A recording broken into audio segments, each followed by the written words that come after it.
Hello बच्चों, आज हम लोग क्लास 8 में अपनी बुक विज्ञान भारती का लेसन 13 देखने चल रहे हैं और लेसन का नाम है विद्युत धारा। तो बच्चों, अभी मैं इस चीज़ को डिटेल्स में तो आपको नहीं पढ़ा रहा हूँ, लेकिन आपको कुछ बेसिक चीज़ें बताता हुआ चलूँगा, जिससे आप इन क्वेश्चंस को करते समय आपको ये न लगे कि आप चीज़ों को जानते नहीं हैं। तो हमारा पहला क्वेश्चन क्या है? अमीटर द्वारा नापा जाता है। तो अमीटर होता क्या है, पहले आप ये समझिए। तो बच्चों, जितने भी पदार्थ होते हैं उनके ऊपर इलेक्ट्रॉन अवश्य होते हैं। तो इलेक्ट्रॉन अगर ज़्यादा हैं तो उसे कहा जाता है ऋणावेशित। तो ये वाला हमारा ऋणावेशित हो जाएगा। और अगर इलेक्ट्रॉन की कमी है, मान लीजिए यहाँ पे इलेक्ट्रॉन की कमी है, तो इसे कहा जाएगा धनावेशित। तो क्या होगा, इलेक्ट्रॉन ज़्यादा से कम की तरफ मूव करेंगे। और अगर यही इनकी दर नाप ली जाए कि कितने इलेक्ट्रॉन एक सेकेंड में मूव कर रहे हैं, तो इसी को कहा जाता है विद्युत धारा। तो विद्युत धारा क्या है? विद्युत धारा आवेश के मूव करने की दर होती है। मतलब एक सेकेंड में जितना आवेश को क्यों बोलते हैं? एक सेकेंड में जितना आवेश मूव करता है उसी को विद्युत धारा कहते हैं। तो विद्युत धारा को I से डिनोट किया जाता है। तो विद्युत धारा I बराबर होता है Q/T और इसका मात्रक होता है एम्पियर। मात्रक हो जाएगा एम्पियर। तो अमीटर का प्रयोग किया जाता है, या अमीटर से किसको मापा जाता है? तो उसे कहते हैं विद्युत धारा। विद्युत धारा को अमीटर के द्वारा मापा जाता है। विद्युत धारा क्या होती है, ये मैंने समझा दिया है। I बराबर होता है Q/T। Q आवेश को कहते हैं, T समय को कहते हैं। और I का जो मात्रक होता है, आवेश का मात्रक होता है कूलाम और इसका मात्रक होता है सेकेंड। तो कूलाम प्रति सेकेंड को ही एम्पियर कहा जाता है। कूलाम प्रति सेकेंड को ही एम्पियर कहते हैं। हमारा पहला क्वेश्चन हो गया है, अमीटर द्वारा क्या मापते हैं? तो विद्युत धारा मापते हैं। फिर आते हैं दूसरे क्वेश्चन पे, किस सेल को पुनः आवेशित किया जा सकता है? बच्चों, सेल दो तरह के होते हैं। आपने जो बैटरी होती है वो देखी होगी, जो सेल में लगती है, टॉर्च में लगती है, तो उसे कहते हैं प्राथमिक सेल। सेल दो प्रकार के होते हैं, एक होता है प्राथमिक और दूसरा होता है द्वितीयक। तो ऐसा सेल जो केवल एक बार चार्ज किया जाता है उसे कहते हैं प्राथमिक सेल, और जो बार बार चार्ज किया जाता है उसे कहते हैं द्वितीयक सेल। जैसे हमारे इन्वर्टर में जो बैटरी लगी है, कार में जो बैटरी लगी है, वो सारी बैटरियां होती हैं, वो द्वितीयक सेल कहते हैं। ठीक है। प्राथमिक सेल के एग्जाम्पल हैं शुष्क सेल, डेनियल सेल और वोल्टीय सेल। ये सभी प्राथमिक सेल हैं, मतलब इनको एक बार ही चार्ज किया जा सकता है, इसके बाद ये बेकार हो जाता है। जबकि शीशा संचायक सेल है, ये एक से ज़्यादा बार चार्ज किया जा सकता है। तो हमारे जो इन्वर्टर की बैटरी है वो इसी तरह के सेल का एग्जाम्पल है, उसे भी द्वितीयक सेल कहते हैं। तो आई होप आप लोगों को ये आंसर भी समझ में आ गया होगा। तीसरा है, विद्युत विभवांतर का मात्रक क्या होता है? तो विभवांतर क्या होता है? बच्चों, मैंने अभी आप लोगों को बताया था कि जब इलेक्ट्रॉन जहाँ पे अधिक होता है और जहाँ पे कम होता है वहाँ पे उसमें मूवमेंट होती है। तो मान लीजिए ये इलेक्ट्रॉन, ये आवेश यहाँ से यहाँ तक जाएगा, तो इसको जाने के लिए एनर्जी की ज़रूरत पड़ेगी। तो वह ऊर्जा जो एक इलेक्ट्रॉन के एक जगह से दूसरी जगह जाने में खर्च होती है, उसी को बोलते हैं विभव। और इन दोनों के बीच में इस विभव का जो अंतर होता है उसी को बोलते हैं विभवांतर। और इसको V से दिखाते हैं।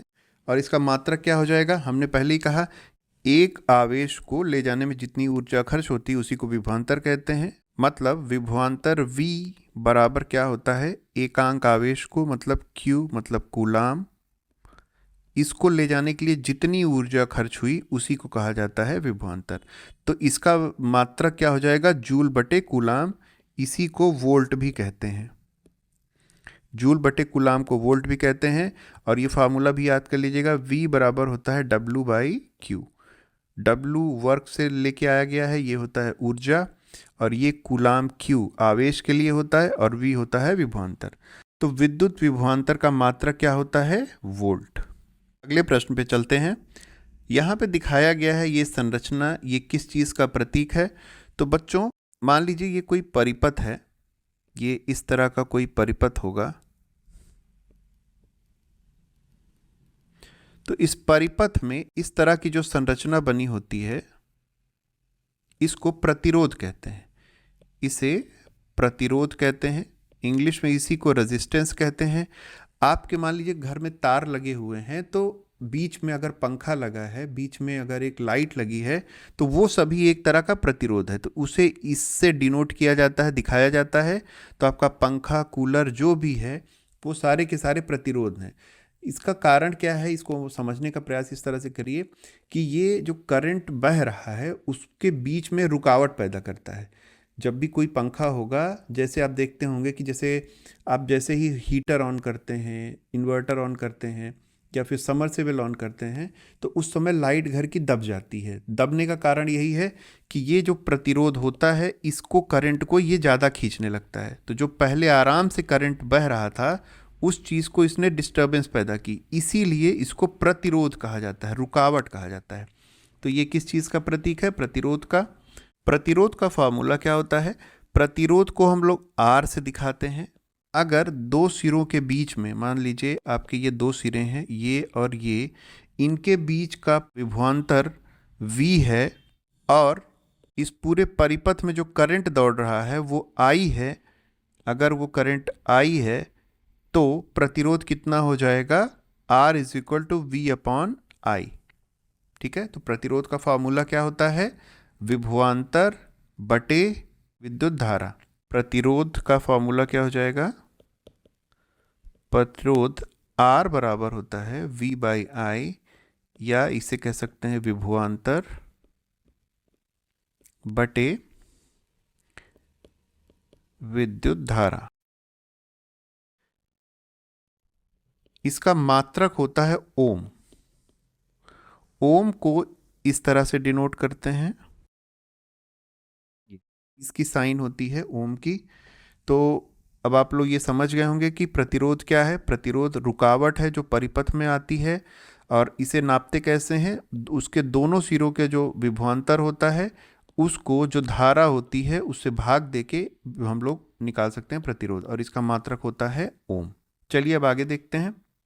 अब बताना है इसमें से निम्नलिखित में से कौन सा समीकरण सही है। तो I बराबर Q इंटू टी, या फिर I is equal to Q upon T. तो मैंने पहले ही क्वेश्चन में आप ध्यान दीजिए, यहाँ आपको बताया हुआ है ये विद्युत धारा I बराबर होता है Q अपॉन टी, जहाँ पे Q क्या है? आवेश है, और T क्या होता है? समय होता है।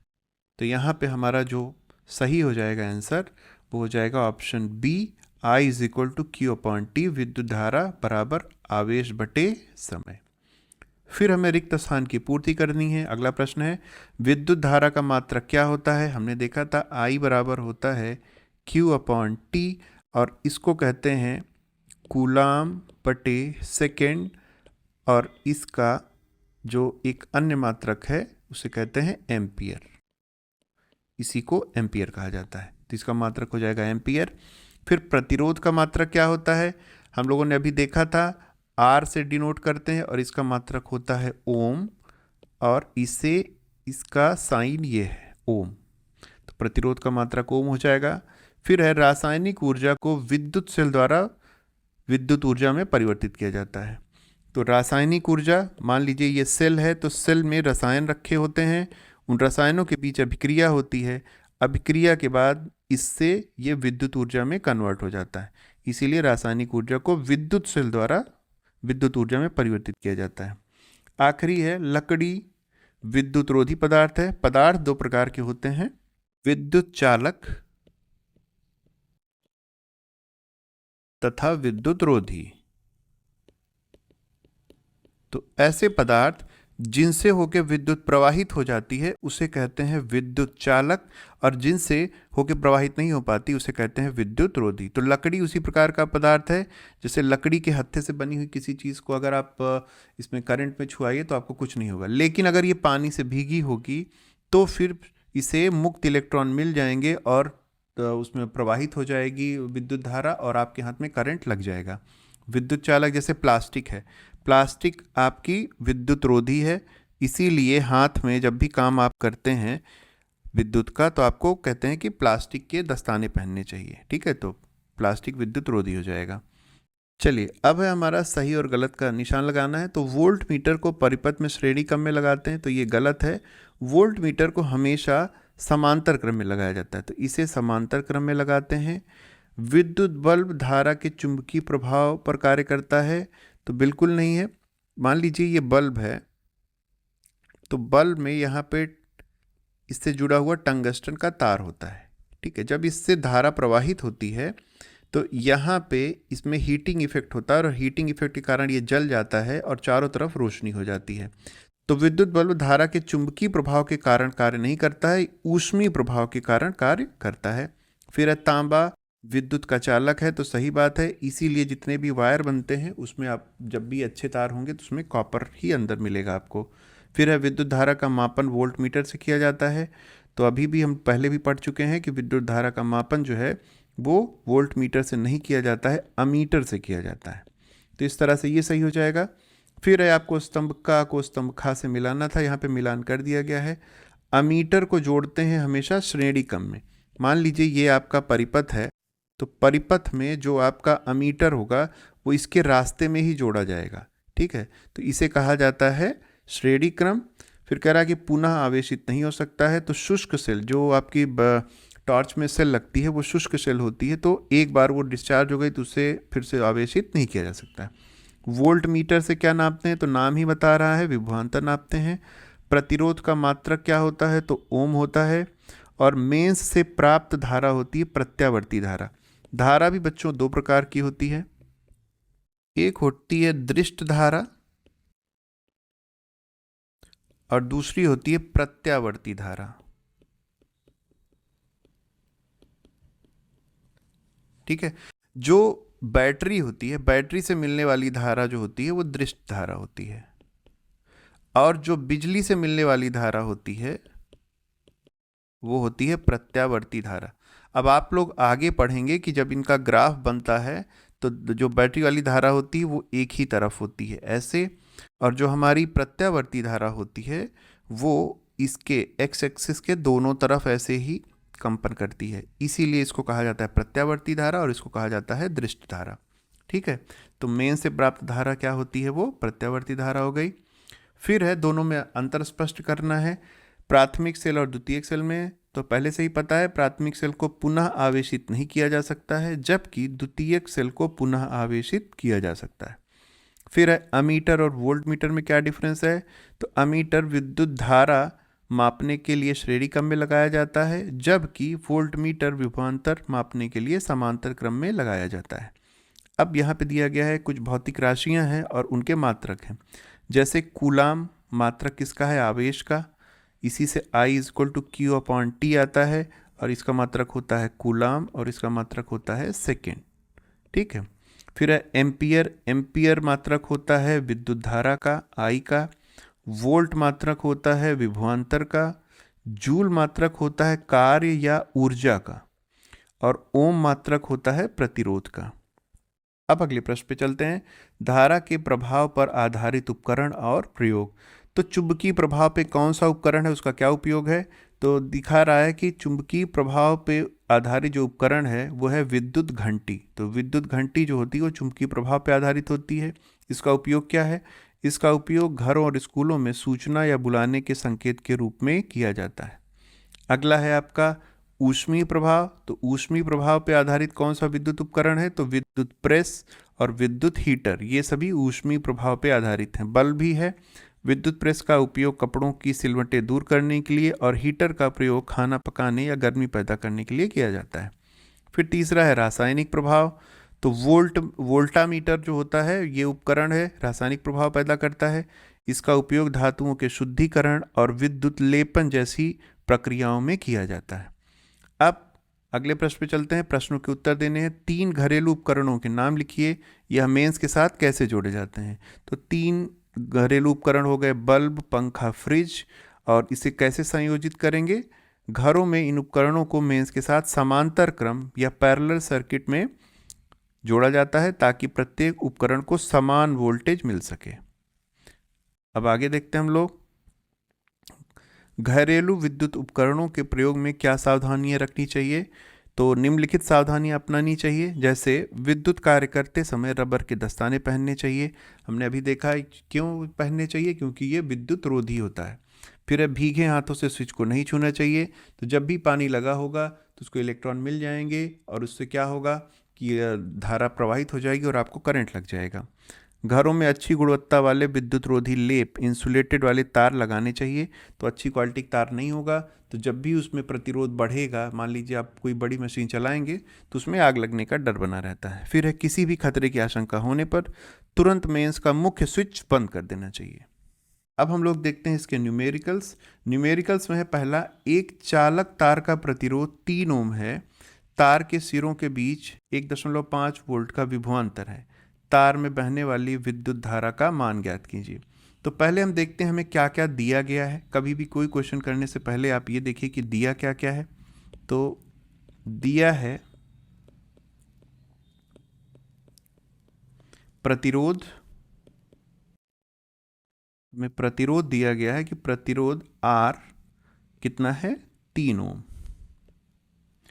और तार के सिरों के बीच विभवांतर भी दिया है। तो विभवांतर दिया है, विभवांतर V से डिनोट करते हैं और ये है 1.5 वोल्ट। अब हम जानते हैं कि, और हमें पता क्या करना है, तार में बहने वाली विद्युत धारा हमें पता करना है, विद्युत धारा I, विद्युत धारा I हमें पता नहीं है, वही पता करना है। तो हम जानते हैं, अभी हमने देखा था R बराबर होता क्या है V/I। R प्रतिरोध है, V आपका विभवांतर है और I विद्युत धारा है। हमें इसमें से दो चीज़ें पता है, हमें R पता है, V पता है और I निकालना है। तो हम लोग इसे अगर पक्षांतर करें तो क्या हो जाएगा, पक्षांतर करने पे हो जाएगा I बराबर V/R। हमने इसे कैसे कर दिया, I को हम लोग इधर ऊपर ले जाएंगे और R को यहाँ से नीचे ले आएंगे। ठीक है, बराबर के दोनों तरफ जाने पे जो ऊपर का गुणा होता है नीचे का भाग बन जाता है, नीचे का भाग ऊपर का गुणा बन जाता है। अब इसी में हम लोग अपना मान रख देते हैं। मान कैसे रखेंगे, I बराबर हो जाएगा, V का मान कितना है 1.5 वोल्ट बटे, आपको नीचे R का मान रखना है तो कितना है 3 ओम। ठीक है, अब इसको काटेंगे तो आएगा, यहाँ से ये आप दशमलव हटा के यहाँ पे 0 बढ़ा सकते हैं और ये आ जाएगा 15 × 15, 15 दूनी 30। इसका मान आ जाएगा 1/2 एम्पियर, या इसी को हम लोग लिख सकते हैं 0.5 एम्पियर, और यही हमारा उत्तर होगा। तो इस तरह से बच्चों बहुत ही आसान है, क्वेश्चन आप सॉल्व कर सकते हैं। फिर चलते हैं हम लोग अगले प्रश्न पे। एक चालक में 40 कूलाम विद्युत आवेश 8 सेकंड तक प्रवाहित किया जाता है। चालक में विद्युत धारा का मान ज्ञात करना है। तो फिर से आप जानते हैं कि जो जो दिया गया है उसे लिख लेंगे हम लोग। दिया है क्या क्या, विद्युत आवेश, विद्युत आवेश का मान दिया है। विद्युत आवेश को Q से दिखाते हैं और Q का मान है 40 कूलाम। इसी तरह कितने समय तक ये प्रवाहित हो रहा है, समय दिया गया है, समय होता है T और T का मान दिया गया है 8 सेकेंड। ठीक है, और हमें पता क्या करना है, हमें पता करना है विद्युत धारा, विद्युत धारा I। I हमें पता नहीं है, इसी को हमें पता करना है। तो हम जानते हैं